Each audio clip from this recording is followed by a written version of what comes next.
கர்த்தருடைய பரிசுத்த நாமம் மகிமைப்படுவதாக. மறுபடியும் உங்களை எல்லாம் சந்திப்பதிலே கர்த்தருக்குள்ள மகிழ்ச்சி. ஆத்தும நங்கூரம் நெய்வேலி ஊழியங்களிலிருந்து உங்களோடு இணைந்திருப்பதிலே நான் கர்த்தருக்குள்ள மகிழ்ச்சி அடைகிறேன். கர்த்தருடைய நாமம் மகிமைப்படுவதாக. அதே போல கர்த்தருடைய ஊழியத்தை பலமாய் செய்து வருகிற ஜேடிகே டிவி நிறுவனத்திற்காக தேவனை நன்றியோடு ஸ்தோத்தரிக்கிறேன். தொடர்ந்து அந்த ஊழியங்களுக்காக ஜெபித்துக் கொள்ளுங்கள். கர்த்தர் பெரிய காரியங்களை செய்வாராக. அதோடு கூட மாத்திரமல்ல, நம்முடைய ஆத்தும நங்கூரம் ஊழியங்களிலிருந்து ஆத்ம நங்கூரம் என்ற 2 மாத பத்திரிகை ஒன்று வெளியிடப்பட்டு வருகிறது. கர்த்தருடைய அநேக வார்த்தைகளின் ஆழங்களை சுமந்து வருகிற அந்த பத்திரிகை உங்களுக்கு வேண்டுமென்றால் எங்களை கொள்கான் எண்களுக்கு தொடர்பு கொள்ளுங்கள். உங்களுடைய விலாசங்களை எங்களுக்கு அனுப்பி வையுங்கள். அந்த பத்திரிகை நாங்கள் உங்களுக்கு இலவசமாக அனுப்பி வைக்கிறோம். அநேகருக்கு வருகிறது என்று சொல்லி நான் விசுவாசிக்கிறேன். கர்த்தர் உங்களை ஆசீர்வதிப்பாராக. கர்த்தருடைய நாம் மகிமைப்படுவதாக. அதோடு கூட மாத்திரமல்ல, ஒளிபரப்பப்படுகிற எல்லா தேவ செய்திகளையும் நீங்கள் ஜேடிகே டிவி யூடியூப் சேனலில் பார்க்கலாம். அது தவிர்த்து ஆத்தும நங்கூரம் நெய்வேலி என்ற யூடியூப் சேனல் ஒன்று நாம் உருவாக்கி இருக்கிறோம். எல்லா செய்திகளையும் அதிலேயும் நீங்கள் பார்க்கலாம். கர்த்தருடைய நாமத்தை மகிமைப்படுத்துவோம், இணைந்திருப்போம். கர்த்தர் பெரிய காரியங்களை செய்வாராக. இந்த நாளிலும் நாம் ஒரு வார்த்தைகளை தியானிக்க போகிறோம். மிக ஒரு முக்கியமான ஒரு வார்த்தை. கர்த்தருடைய பிள்ளைகளுடைய வாழ்க்கையில் கர்த்தருக்கென்று பலமாய் செயல்படுகிற அந்த நாட்களில் சத்ருவான உட்புகுந்து நம்மை நமக்கு உண்டானவைகளையும் வீழ்த்து விடுகிறதற்கும் அழித்து விடுகிறதற்கும் அவனுடைய உபாய தந்திரங்களை நாம் அறிந்து கொள்ள வேண்டும். தெளிந்த புத்தி உள்ளவர்களாக இருங்கள், விழித்திருங்கள். ஏனென்றால் பிசாசானவன் எவனை விழுங்கலாமோ என்று கர்ச்சிக்கிற சிங்கம் போல வகை தேடி சுற்றித் திரிகிறான் என்று சொல்லி அப்போஸ்தலனாகிய பரிசுத்த பேதுரு 1 நிருபத்தில் 5ஆம் அதிகாரம் 8வது வசனத்தில் எழுதியிருக்கிறதை நாம் அறிந்திருக்கிறோம். பிசாசானுடைய கிரியைகளில் தேவ பிள்ளைகள் மிக மிக கவனமாக செயல்பட வேண்டும் என்று சொல்லி கர்த்தர் எதிர்பார்க்கிறார். நாம் சாதாரணமானவர்கள் அல்ல, சர்வ வல்லமையுள்ள தேவனுடைய பிள்ளைகள். தேவனுக்கென்று பலமான காரியத்தை செய்துவிடும்படியாக கர்த்தர் உங்களையும் என்னை எதிர்பார்த்து நிற்கிறார். ஒரு சம்பவத்தை பார்த்து நாம் தேவனை மகிமைப்படுத்தலாம். தேவ பிள்ளைகள் திருப்பிக் கொள்ளுங்கள். 2 ராஜாக்களின் புஸ்தகம் 20வது அதிகாரம். இதே சம்பவம் 2 நாளாகமம் 32ஆம் அதிகாரத்தில் இருக்கிறது. ஏசாயா 39ஆம் அதிகாரத்தில் இருக்கிறது. 3 அதிகாரங்களிலும் இந்த சம்பவங்கள் பதிவு செய்யப்பட்டிருக்கிறது. ஆம், எசேக்கியா ராஜா தேவனுக்கென்று ஒரு பலமான பாத்திரம். கர்த்தர் எசேக்கியாவோடு இருந்தார். கர்த்தர் பேரில் வைத்திருந்த நம்பிக்கையிலே, கர்த்தருடைய பிரமாணங்களில் வைத்திருந்த நம்பிக்கையிலே எசேக்கியா ராஜாவை போல முன் ஒரு ராஜா இருந்ததும் இல்லை, பின் ஒரு ராஜா அழுமினதும் இல்லை என்று சொல்லி இங்கே நாம் பார்க்கிறோம். எசேக்கியாவுக்கும் கர்த்தருக்குமான உறவு அவ்வளவு பலம், எசேக்கியாவுக்கும் கர்த்தருக்குமான உறவு அவ்வளவு வலிமையானது. ஆம், அன்மையான தேவ பிள்ளைகளே, இந்த எசேக்கியாவுடைய நாட்களிலே ஒரு மிக கடினமான ஒரு பாதை ஒன்று உண்டாகிறது. அவர் வியாதிப்படுகிறார். மரணத்துக்கு ஏதுவான வியாதி. அது நிமித்தம் கலங்கி போன எசேக்கியா ராஜா கதறி நிற்கிறார். ஆண்டவரே, ஏன் என்னுடைய வாழ்க்கையிலே இது போன்ற சூழ்நிலைகள்? நான் உண்மை உத்தமமாக இருந்தேனே, அப்படி நாம மகிமைக்கென்று பலமான காரியத்தை செய்தனே, ஏன் என் வாழ்க்கையில் இத்தனை சோர்வுகள் என்று, பலவீனங்கள் என்று, மரணத்தின் அனுகூலம் என்று சொல்லி அவர் கதறி கொண்டிருக்கிறார். சுவர்புறமாய் திரும்பி அவர் அழுகிறார் என்று சொல்லி 2 ராஜாக்களின் புஸ்தகம் 20ஆம் அதிகாரம் 2வது வசனத்தில் நாம் பார்க்கிறோம். அப்பொழுது எசேக்கியா தன் முகத்தை சுவர்புறமாய் திருப்பி கொண்டு கர்த்தரை நோக்கி, கர்த்தாவே, நான் உமக்கு முன்பாக உண்மை மன உத்தமமாய் நடந்து உமது பார்வைக்கு நலமானதை செய்தேன் என்பதை நினைத்தலும் என்று சொல்லி கதறுகிறார். எசேக்கியா ராஜாவுடைய இந்த விண்ணப்பத்தை பார்த்தவுடைய கர்த்தர் மனதுருகி, உன் விண்ணப்பத்தை கேட்டேன், உன் கண்ணீரை கண்டேன் என்று சொல்லி அவனுடைய நோய்களை குணமாக்கி 15 ஆண்டுகள் கூடுதலாக கர்த்தர் அவனுக்கு கொடுக்கிறதை நாம் பார்க்கிறோம். மிக அற்புதமான சம்பவம். நம்ம கூட நம்ம நிறைய நேரங்களில் கண்ணீரோடு ஜெபிக்கிற பொழுது கர்த்தர் பதில் தருகிறார். அவர் நம்மை நேசிக்கிற தகப்பன். ஆனால் அதற்கு பின்பதாக ஒரு காரியம் நடக்கிறது. இந்த சுகத்திற்கு அப்புறமாக, எசேக்கியா ராஜா பெற்றுக்கொண்ட இந்த சுகத்துக்கு அப்புறமாக ஒரு சம்பவம் நடக்கிறது. அதைத்தான் இன்றைக்கு நாம் பார்த்து கர்த்தருடைய நாமத்தை மகிமைப்படுத்த போகிறோம். தேவ பிள்ளைகள், அதை திருப்பிக் கொள்ளுங்கள். 2 ராஜாக்களின் புஸ்தகம் 20ஆம் அதிகாரம் 12வது வசனத்திலிருந்து நான் வாசிக்கிறேன் பாருங்களேன். 2 ராஜாக்களின் புஸ்தகம் 20ஆம் அதிகாரம் 12வது வசனத்திலிருந்து. அக்காலத்திலே பலாதானின் குமாரனாகிய பெரோதாக் பலாதான் என்னும் பாபிலோனின் ராஜா எசேக்கியா வியாதிப்பட்டிருக்கிறதை கேட்டு அவனுக்கு நிருபங்களையும் வெகுமானத்தையும் அனுப்பினான். பாபிலோனுடைய ராஜா எசேக்கியா சுகமானதை கண்டு நிருபத்தையும் வெகுமானங்களையும் அனுப்புகிறார். ஆனால் அதற்கு அடுத்த வசனத்தை பாருங்கள். எசேக்கியா அவர்களை அங்கீகரித்து, எசேக்கியா அவர்களை அங்கீகரித்து. இப்படியே நீங்கள் ஏசாயா தீர்க்கதரிசன புஸ்தகம் 39ஆம் அதிகாரம், அங்கே ஒரு வார்த்தை கூடுதலாக சேர்க்கப்பட்டிருக்கிறது. 2வது வசனத்தை பாருங்க. ஏசாயா தீர்க்கதரிசன புஸ்தகம் 39ஆம் அதிகாரம் 2வது வசனத்துல எசேக்கியா அவர்களை கண்டு சந்தோஷப்பட்டு. வந்திருக்கிறது யாரு? பாபிலோன் தேசத்தில். அவர்களுக்கும் இஸ்ரவேலருக்கும் எந்த சம்பந்தமும் கிடையாது. அவர்கள் மிக தொலைவு தூர தேசத்திலிருந்து வருகிறார்கள். அவர்களுக்கும் கர்த்தருடைய பிள்ளைகளுக்கும் எந்த சம்பந்தமும் இல்லை. ஆனால் அவர்களுடைய வருகையை பார்த்து எசேக்கியா ராஜாவுக்கு ரொம்ப சந்தோஷம். அவர்களுடைய வருகையை அவன் அங்கீகரிக்கிறதை நாம் பார்க்கிறோம். ஏன் இந்த காரியம்? ஒரு கர்த்தருடைய பிள்ளை, கர்த்தரால் நடத்தப்படுகிற பிள்ளை, கர்த்தருடைய ஆவியானவரால் அங்கீகரிக்கப்பட்ட ஒரு மனிதன் மிக மிக கவனமாக இருக்க வேண்டுமே. கிறிஸ்தவ வாழ்க்கை என்பது நுணுக்கங்கள் நிறைந்தது. நாம் அடிக்கடி சொல்லுவோம்ல, நம்ம ஆராதிக்கிறவர் சர்வ வல்லமை உள்ளவர். நமக்கு ரட்சிப்பு இலவசம் பிரதர் சிஸ்டர், நமக்கு ரட்சிப்பு இலவசம். ஆனால் கிறிஸ்தவம் என்பது விலைக்கிரயம் நிறைந்தது. கிறிஸ்தவம் என்பது மிக மிக நுணுக்கமானது. கர்த்தருடைய வாழ்க்கை ஒரு பிரித்தெடுக்கப்பட்ட வாழ்க்கை. இந்த உலகத்தோடு ஒத்து போகிற வாழ்க்கை அல்ல, சூழ்நிலைகளை ஏற்றுக்கொள்கிற வாழ்க்கை அல்ல, தேவனோடு பயணிக்கிற ஒரு அற்புதமான ஒரு வாழ்க்கை. கர்த்தரால் இணைக்கப்பட்ட, கர்த்தரோடு இணைந்திருக்கப்பட்ட இந்த கிறிஸ்தவ வாழ்க்கை என்பது மிக மிக நுணுக்கங்கள் நிறைந்தது. வந்திருக்கிறது யார்? நாம் யாரை அங்கீகரிக்கிறோம்? யார் பேரில் சந்தோஷப்படுகிறோம்? வந்தது யார் என்று நாம் அறிய வேண்டாமா? நம்முடைய வீடுகளுக்குள்ளே, நம்முடைய ஊழியங்களுக்குள்ளே, நம்முடைய உணர்வுகளுக்குள்ளே, நம்முடைய இருதயத்திற்குள்ளே நுழைந்து விடுகிறது யார் என்று ஒரு கர்த்தருடைய பிள்ளைக்கு தெரிய வேண்டாமா? அதற்கு பின்பு எசேக்கியா செய்ததை நாம் பார்ப்போமே. 2 ராஜாக்களின் புஸ்தகம் 20ஆம் அதிகாரம் 13வது வசனத்துல எசேக்கியா அவர்களை அங்கீகரித்து பின்பு அவர்களுக்கு தன் பொக்கிஷ சாலை அனைத்தையும், வெள்ளியையும் பொன்னையும் கந்தவர்க்கங்களையும் நல்ல பரிமள தைலத்தையும், தன் ஆயுத சாலை அனைத்தையும், தன் பொக்கிஷ சாலைகளை எல்லாவற்றையும் காண்பித்தான். தன் அரண்மனையிலும் தன் ராஜ்யத்தில் எங்கும் எசேக்கியா அவர்களுக்கு காண்பியாத பொருள் ஒன்றுமில்லை. எத்தனை பெரிய பரிதாபம்! வந்திருக்கிறது யார் என்று தெரியாது. வந்தவர்களை குறித்த எந்த பின்னணியும் நீங்கள் அறிந்து கொள்ளவில்லை. வந்திருக்கிறது சத்துருக்களா, கர்த்தருடைய பிள்ளைகளா, கர்த்தருடைய ஆவியானவர் அனுப்பினாரா, இல்லை சத்துரு அனுப்பி இருக்கிறானா, எதை குறித்த ஒரு உணர்வும் இல்லாமல் அவர்களுக்கு எல்லாவற்றையும் திறந்து காண்பித்த ஒரு அபத்தமான ஒரு செயலை எசேக்கியா ராஜா பார்க்கிறார். இதுல ஒவ்வொரு வார்த்தையும் ஒவ்வொரு ஆழங்கள் நிறைந்தது பிரதர். ஒவ்வொரு வார்த்தைகளும் ஒவ்வொரு ஆழங்கள் நிறைந்தது. அவன் அங்கீகரித்தானாம், அவளுக்கு தன் பொக்கிஷ சாலை அனைத்தையும் காண்பித்தானாம். தங்கத்தை காண்பிக்கிறான், வெள்ளியை காண்பிக்கிறான், கந்தவர்க்கங்களை காண்பிக்கிறான், நல்ல பரிமள தைலத்தை காண்பிக்கிறான், ஆயுத சாலையை காண்பிக்கிறான், ராஜ்யத்தில் உள்ள எல்லாவற்றையும் காண்பிக்கிறான். இது ஒவ்வொன்றும் நம்முடைய கர்த்தர் தந்த அபிஷேகம், கர்த்தர் தந்த கிருபாவரங்கள், கர்த்தர் தந்த அழைப்பு, கர்த்தர் தந்திருக்கிற வல்லமை, கர்த்தர் தந்திருக்கிற பராக்கிரமம், கர்த்தர் தந்திருக்கிற கிருபை, கர்த்தர் தந்த பொக்கிஷங்கள் ஆகிய அனைத்தும் கர்த்தர் நமக்கு தந்திருக்கிற மேன்மையான ஆசீர்வாதங்கள். சத்துருவை நான் அங்கீகரித்து, சத்துரு பேரில் நான் சந்தோஷப்பட்டு, எனக்கு உண்டான எல்லாவற்றையும் சத்துருக்கு முன்பாக திறந்து காண்பிப்பதற்கு எத்தனை பெரிய அபத்தம், எத்தனை பெரிய பரிதாபம் இங்கே நடக்கிறது பாருங்கள். இதனுடைய ஆழம் நமக்கு புரியுதில்லை. நமக்கே வாசிக்கும் போதே இருதயம் தடுமாறுதில்லை, துடிக்குதில்லை. ஏன் இப்படி நடந்தது? ஏன் இப்படி நடக்கணும்? ஒரு தேவ மனிதன் தானே, கர்த்தரால் நடத்தப்படுகிற மனிதன் தானே.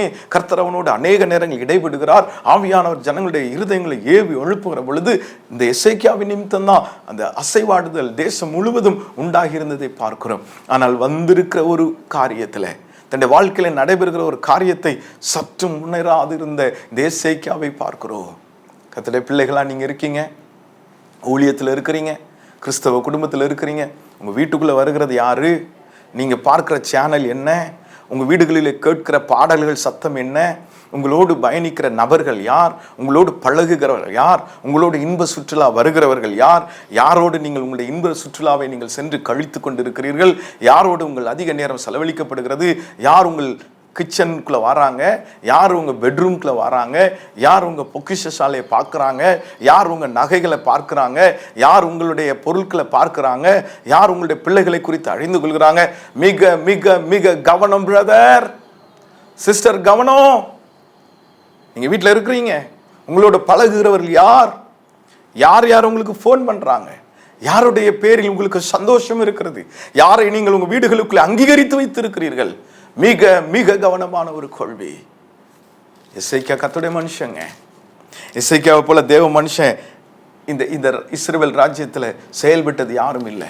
கர்த்தருடைய வார்த்தை சொல்லுகிறது பாருங்களேன். 18ஆம் அதிகாரம் 5வது வசனம் 6வது வசனத்தை நான் வாசிக்கிறேன்.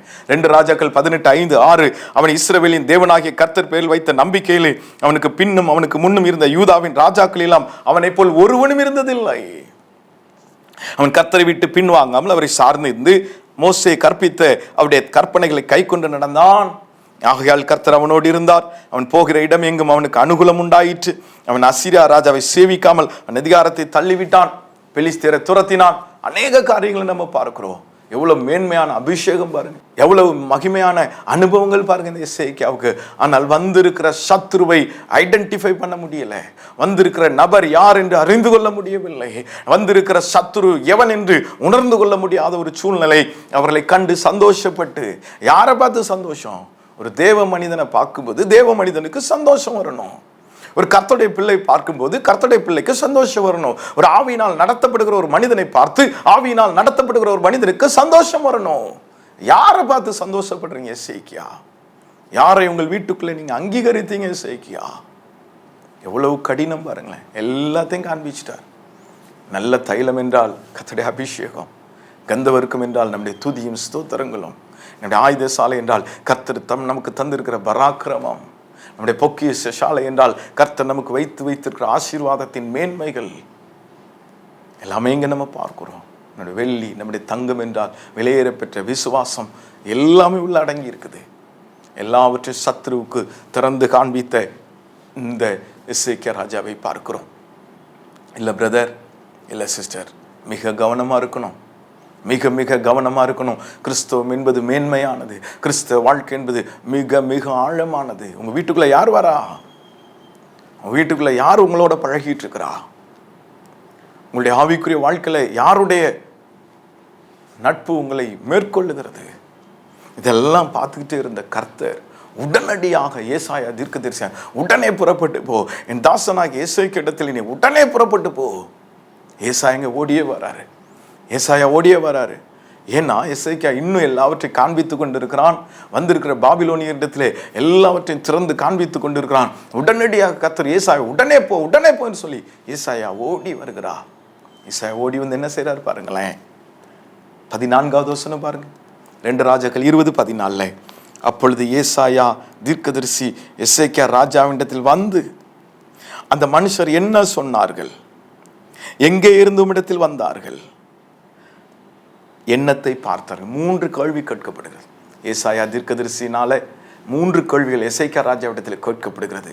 என்ன சொன்னார்கள், எங்கே இருந்து வந்தார்கள், எண்ணத்தை பார்த்தார்கள். வந்து என்ன சொன்னாங்க பிரதர்? உங்ககிட்ட வருகிற சத்ரு வந்து உங்ககிட்ட என்ன சொன்னான்? நீங்கள் இந்த கனியை புசிக்க கூடாது என்று கர்த்தர் சொன்னதுண்டோ? சாகவே சாவீர்கள் என்று கர்த்தர் சொன்னதுண்டோ? பிசாசு அப்படிதான் கேட்பான். அன்றைக்கு ஏதேன் தோட்டத்திலே இந்த புருஷன் கேட்டிருக்கலாம்ல, யார் வந்தது, என்ன சொன்னாங்க, ஏன் இந்த பழத்தை புசித்த, எந்த கேள்வியும் கேட்கல பாருங்களேன். அதே போலத்த ஒரு சம்பவம் தான். ஆனால் கர்த்தருடைய இருதயம் ஏங்கி நிற்கிறது. என்ன சொன்னாங்க, ஏன் அவன் அங்கீகரித்தான், இந்த வழியாக வந்து உங்களை மதிமயங்க பண்ணினவன் யார், உங்களை ஏமாற்ற நினைத்தது யார், என்ன சொன்னாங்க. நாங்கள் தூரத்துலேருந்து வந்திருக்கிறோம், நீங்கள் உயிரோட பிழைச்சிக்கிட்டீங்கன்னு கேள்விப்பட்டோம், ரொம்ப சந்தோஷம், கர்த்தர் உங்களுக்கு சுகத்தை தந்திருக்கிறாராமே, அவங்கள பார்த்துட்டு போலான்னு வந்தோம், இப்படிதான் சொல்லுவாங்க. அவங்க நம்மளை மதிமயங்க தான் பண்ணுவாங்க. நம்மை ஆதரிக்கிறது போல, நம்மை ஏற்றுக்கொள்கிறது போல, நமக்கு பிரயோஜனம் உண்டாகிறது போல தான் பேசுவாங்க. இல்லை பிரதர், இல்லை. நானும் ஒரு தீர்க்கதரிசி தான். என் வீட்டிற்கு வந்து நீர் அப்பம் புசித்து தண்ணீர் குடித்து போ, கர்த்தர் என்னிடத்தில் சொன்னார் என்று சொல்லி அந்த 1 ராஜாக்கள் 13ஆம் அதிகாரத்துல ஒரு கிழவனான தீர்க்கதரிசி பொய் உரைத்தானே, அதை பெத்தேலுக்கு வந்த அந்த தீர்க்கதரிசியால உணர முடியல பாருங்க. அதே போலதான் இங்கே நாம் பார்க்கிறோம், இந்த எசேக்கியா ராஜாவால பாபிலோனியர்களை உணர முடியவில்லை.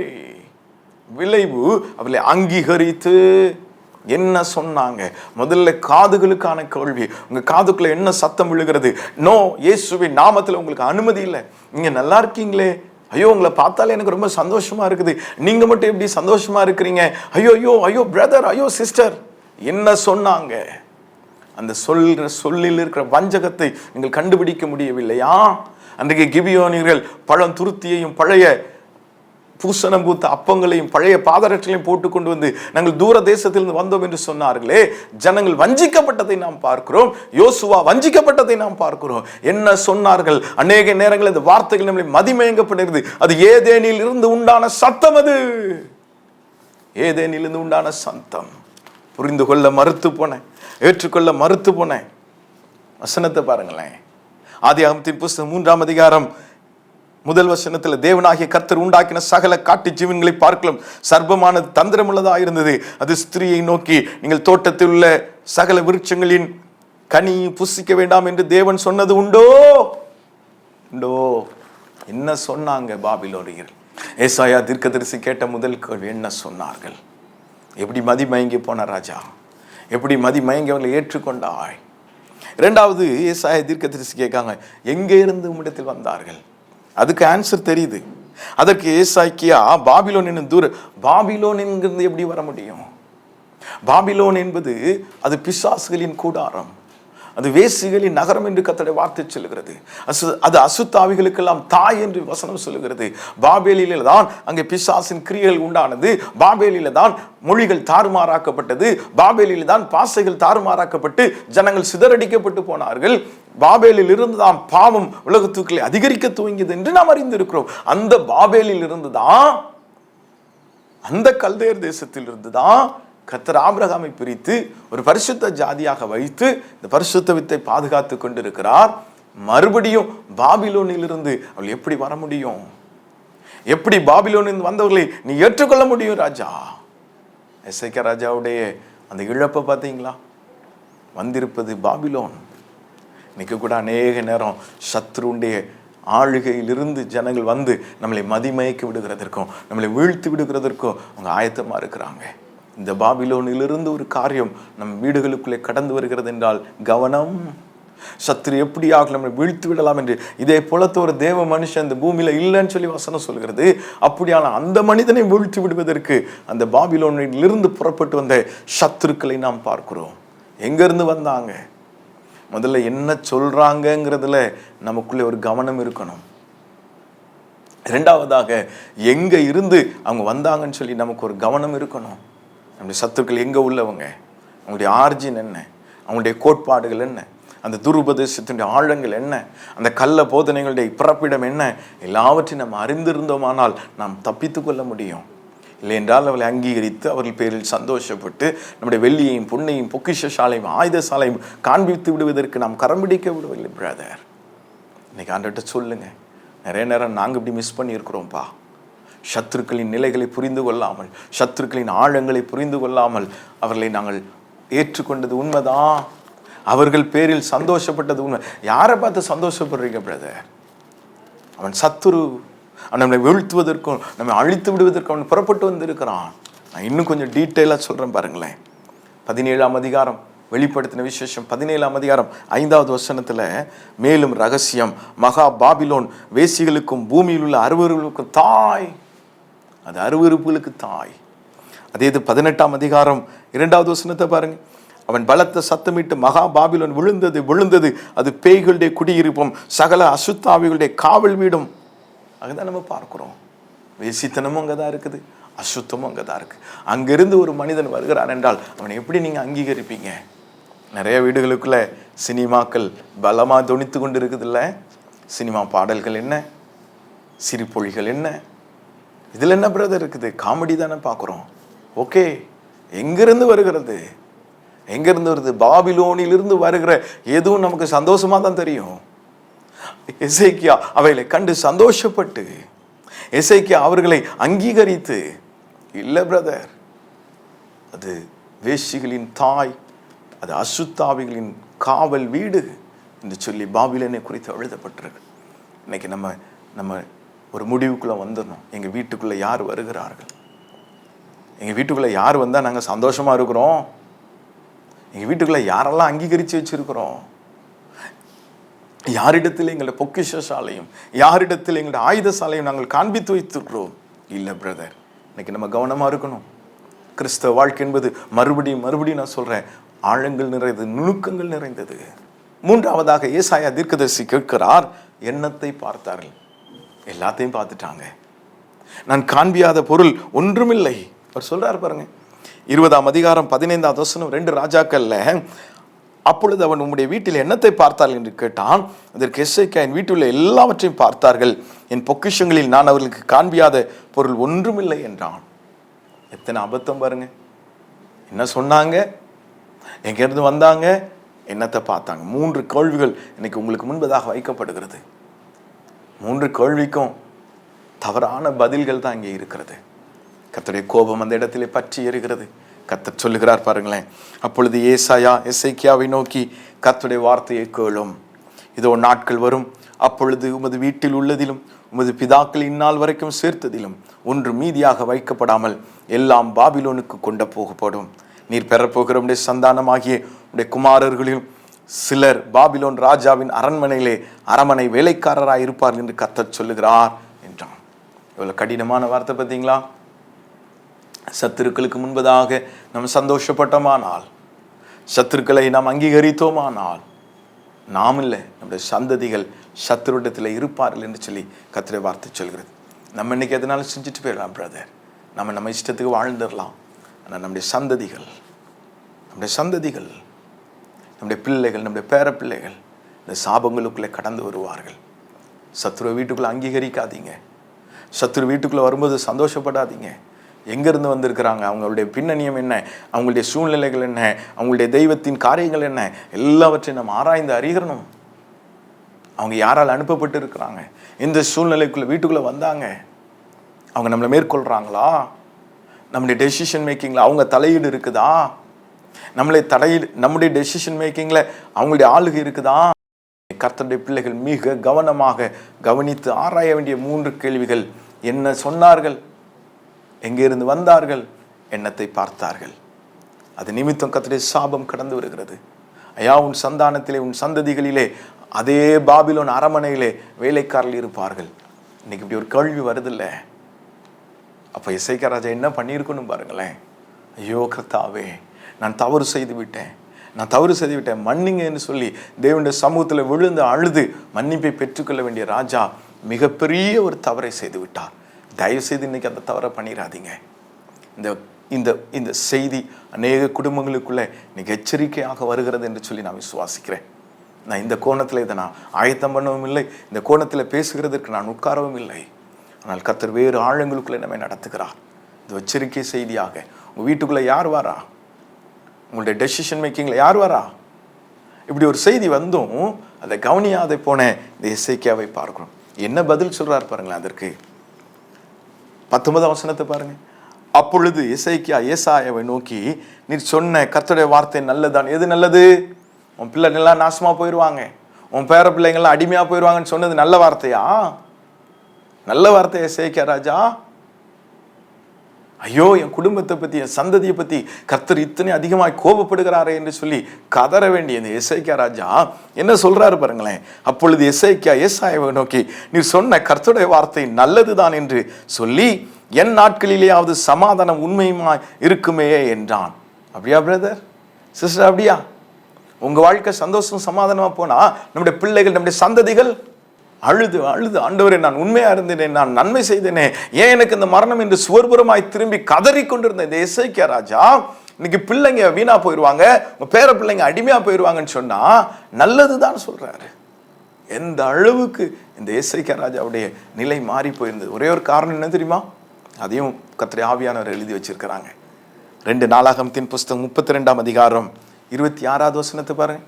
2 Chronicles chapter 32 verse 26. 25வது வசனத்தை வாசிப்போமா? எசேக்கியா தனக்கு செய்யப்பட்ட உபகாரத்திற்கு தக்கதாக நடவாமல் மனமேட்டிமையானான். ஆகையால் அவன் மேலும் யூதாவின் மேலும் எருசலேமின் மேலும் கடும் கோபம் உண்டது. எசேக்கியா மனமேட்டிமையின் நிமித்தம். 31வது வசனம் கடைசி பகுதியை பாருங்க. அவன் இருதயத்தில் உண்டான எல்லாவற்றையும் அறியும்படி சோதிப்பதற்காக தேவன் அவனை கைவிட்டார். அவன் இருதயத்துள்ள எல்லாவற்றையும் அறியும்படிக்கு அவனை சோதிக்கிறதற்காக தேவன் அவனை கைவிட்டார். அதனுடைய விளைவுதான் பிரதர் இது. நீங்க மனமேட்டிமை ஆயிட்டார் எசேக்கியா ராஜா. அப்பதான் கர்த்தர் இந்த பாபிலோனை வர வைக்கிறார். பாபிலோன்ல இருந்து சத்துருக்குள்ள நுழைறாங்க. அவங்களை தடுத்து நிறுத்த முடியாதபடி அந்த கர்த்தருக்கும் எசேக்கியாவுக்குமான உறவு மனமேட்டிமையாய் மாறி போனது. எங்கேயோ தப்பு நடந்திருக்கு பிரதர்.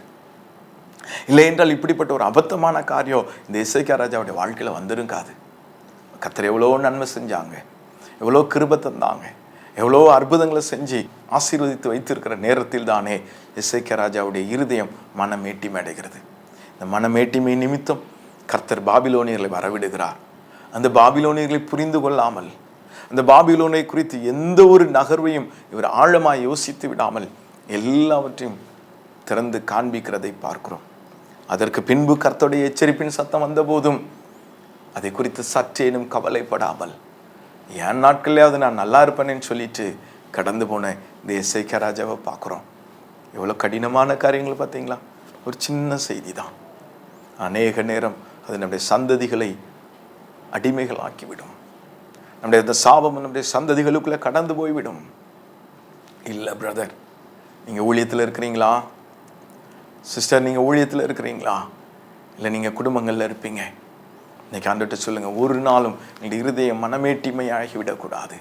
நீர் செய்த சகல உபகாரங்களையும் நன்மைகளையும் நாங்கள் ஒரு நாளும் மனமேட்டிமையாக நினைத்து விடக்கூடாது. எங்களை அர்ப்பணிக்கிறோம் ஆண்டவரே, எங்களை தாழ்த்தி தருகிறோம். உடைய கிருபையுள்ள இரத்த துளிகளுக்குள்ளே எங்களை ஒப்பு கொடுக்குறோன்னு சொல்லுங்களேன். அன்றைக்கு எசேக்கியா அந்த கிருபைகளை கர்த்தர் பேசியும் கூட அந்த கிருபைகளை இழந்து போனார். 15 ஆண்டுகளுக்காக போராடி ஜெபித்த தேவ மனுஷன் குற்றம் சாட்டப்பட்ட சூழ்நிலையில் இந்த ஜெபத்தை ஏறெடுக்காமல் போயிட்டாங்க. பிரதர், இன்னைக்கு நம்ம விடக்கூடாது. எங்களை மன்னிச்சிருங்க ஆண்டவரே. எங்களுடைய குடும்பங்களுக்குள்ளே நாங்கள் அங்கீகரித்த எல்லா பாபிலோனிய கிரியைகளையும் இன்னைக்கு நாங்கள் கேன்சல் பண்ணுறோம். எங்கள் குடும்பங்களுக்குள்ள, எங்கள் தனிப்பட்ட வாழ்க்கை, எங்கள் பர்சனல் லைஃப்பில் அங்கீகரித்த எல்லா கிரியைகளையும் நாங்கள் இன்னைக்கு கேன்சல் பண்ணுறோம். சத்ருவான் நுழைந்து போன எல்லா பாதைகளும் அடைக்கப்படுவதாக இரத்தத்தினாலே, கல்வாரி இரத்தத்தினால, கர்த்தர் சிலுவையிலே தந்த ஜீவனுள்ள இரத்த துளிகளினாலே எங்களுடைய குடும்பங்கள் பாதுகாக்கப்படுவதாக. எங்கள் நிலைக்கால்களில் போதைகளும் ரத்தம் தெளிக்கப்படுவதாக. சத்ரு உட்புகுதலும் இல்லை, குடியோடி போகுதலும் இல்லை. சொல்லுங்க சொல்லுங்க சொல்லுங்க. ஒரு நாளும் சத்ருவான் உள்ளே நுழைந்து விடுகிறதற்கான ஏதுக்கள் நம்முடைய வாழ்க்கையில உண்டாகாதபடி முழுவதுமாய் கர்த்தருடைய சமூகத்தில் ஒப்பு கொடுப்போமா? அப்படியே கண்களை மூடி, ஆண்டவரே, எசேக்கியா ராஜாவை போல நாங்கள் மனமேட்டிமை உள்ளவர்களாக விடக்கூடாது. அது நிமித்தம் கர்த்தர் எங்களை சோதித்து அறிகிற பொழுது நாங்கள் எங்களை இழந்து விடக்கூடாது. டாடி, நாங்கள் எங்களை இழந்தது மாத்திரமில்லை, எங்கள் சந்ததிகளையும் எங்கள் சந்ததிகளின் சந்ததிகளையும் நாங்கள் இழந்து விடக்கூடாது. ஆண்டவரே, ஒப்பு கொடுக்குறேன், என்ன மன்னிங்கன்னு சொல்லுங்களேன். கர்த்தருடைய பிள்ளைகள் சொல்லுங்க, என்ன மன்னிங்க ஆண்டவரே. எங்களுக்கு உமக்குமான உறவு பலமுள்ளதாய் மாறிவிடட்டும். ஒரு நாள் உண்மை நாங்கள் துக்கப்படுத்தி விடாதபடி, ஒரு நாள் உங்களை நாங்கள் கஷ்டப்படுத்திடாதபடி ஆண்டவரே, இந்த நாளில் எங்களை பரிசுத்தப்படுத்துங்கப்பா. என்னுடைய உணர்வுகளில், எங்களுடைய ஆழங்களுக்குள்ளே, சிந்தனைகளுக்குள்ளே கர்த்தரை குறித்ததான தயவும் கிருபையும் ஆண்டவரே இரக்கமும் எங்களிலே வெளிப்படும்படியாய் நாங்களே அர்ப்பணிக்கிறோம். சொல்லுங்க கர்த்தருடைய பிள்ளைகள் சொல்லுங்க. நாங்கள் ஒரு நாள் உங்களை விட்டு போக மாட்டோம் ஆண்டவரே. கர்த்தர் உணர்த்துகிற பொழுது சாஷ்டாகமாய் விழுந்து பணிந்து உண்மை ஏற்றுக்கொள்ளத்தக்கதாக, இடத்துல கிருபையும் மன்னிப்பையும் பெற்றுக்கொள்ளத்தக்கதாக இந்த வேலையில் எங்களை அர்ப்பணிக்கிறோம். கர்த்தர் எங்களோடு கூட வாங்கப்பா, எங்களை பாதுகாத்து கொள்ளுங்க. சத்ருவானுடைய கைகளுக்கும் அவனுடைய கடவாய் பற்களுக்கும் எங்களை விலைக்கு பாதுகாத்து கொள்ளுங்க. எங்களுடைய சகாயமே, வானத்தையும் பூமியும் உண்டாக்கின எங்கள் கர்த்தாவே, கிருபத்தாங்க கிருபத்தாங்க. எங்களோடு எங்களுடைய குடும்பங்களோடு வாங்க. எந்த ஒரு அந்நிய கிரியைகளும் எங்களை ஆளுகாதபடி, எந்த அந்நிய கிரியைகளுக்கும் நாங்கள் உட்பட்டு விடாதபடி, எந்த சத்ருவின் கிரியைகளுக்கும் நாங்கள் சாய்ந்து போகாதபடி கர்த்தருடைய நாமத்தினால ஜெயம் எடுக்கிறோம். கர்த்தருடைய நாமத்தினால ஜெயம் எடுக்கிறோம். சொல்லுங்க கர்த்தருடைய பிள்ளைகள் சொல்லுங்க, உடைய நாமத்தினால ஜெயம் எடுக்கிறோம் ஆண்டவரே. சத்ருவானவன் சொற்கடிக்கப்படுவானாக, உடைய கிரியைகள் முடக்கப்பட்டு போவதாக. கர்த்தருக்குள் எங்களை வெற்றி சிறக்க பண்ணுங்கப்பா. எங்களை வெற்றி சிறக்க பண்ணுகிற எங்கள் கர்த்தருக்கு கோடி கோடி ஸ்தோத்திரங்கள் உண்டாவதாக. நாங்கள் கவனமாக எங்கள் திறமைகளிலே, எங்களுடைய அபிஷேகத்தில், எங்களுடைய ஆசீர்வாதங்களிலே, எங்களுடைய சந்ததிகளிலே நாங்கள் இன்னும் கவனமுள்ளவர்களாய் மாறிவிட, நாங்கள் இன்னும் கவனமுள்ளவர்களாய் இருந்துவிட, மாறிவிட எங்களை ஒப்புக் கொடுக்கிறோம். உடைய கிருபையுள்ள இரத்த துளிகளுக்குள்ள அர்ப்பணிக்கிறோம். எல்லாவற்றையும் பொறுப்பெடுத்துக் கொள்ளும் நடத்தித்தாங்க. மீட்பர் இரட்சகருமா இயேசுவின் மூலம் ஜெபிக்கிறோம். ஆசீர்வாதங்களின் நன்மைகளை சுதந்திரித்துக் கொள்கிறோம். ஜீவனுள்ள நல்ல பிதாவே, ஆமென் ஆமென். கர்த்தர் நல்லவர். கர்த்தருடைய நாமம் மகிமைப்படுவதாக. கர்த்தருடைய பிள்ளைகள் இந்த வார்த்தைகளை ஆசைப்படுங்க. 3 கேள்விகள் என்ன சொன்னார்கள்? எங்கே இருந்து வந்தார்கள்? அன்னத்தை பார்த்தார்கள். இந்த கேள்விகள் மறுபடியும் நம்முடைய வாழ்க்கையில் அசைபோடப்படுவதாக. கர்த்தரிடத்திலிருந்து ஒரு எச்சரிப்பு வரும் பொழுது ஆண்டவரே என்று சொல்லி அவருடைய பாதத்தில் விழுந்து விடுகிறதற்கு இன்னைக்கு கர்த்தர் நம்மை எதிர்பார்க்கிறார். ஒப்பு கொடுப்போம். கர்த்தர் நம்மை நம்முடைய சந்ததியிலே ஆசீர்வதித்து பலமான காரியங்களை நம்மளுடைய வாழ்க்கையிலே காண செய்வாராக. கர்த்தர் நம்மை பாதுகாத்துக் கொள்வாராக. கர்த்தருடைய நாமம் உயர்த்தப்படுவதாக. God bless you. God bless you. Amen.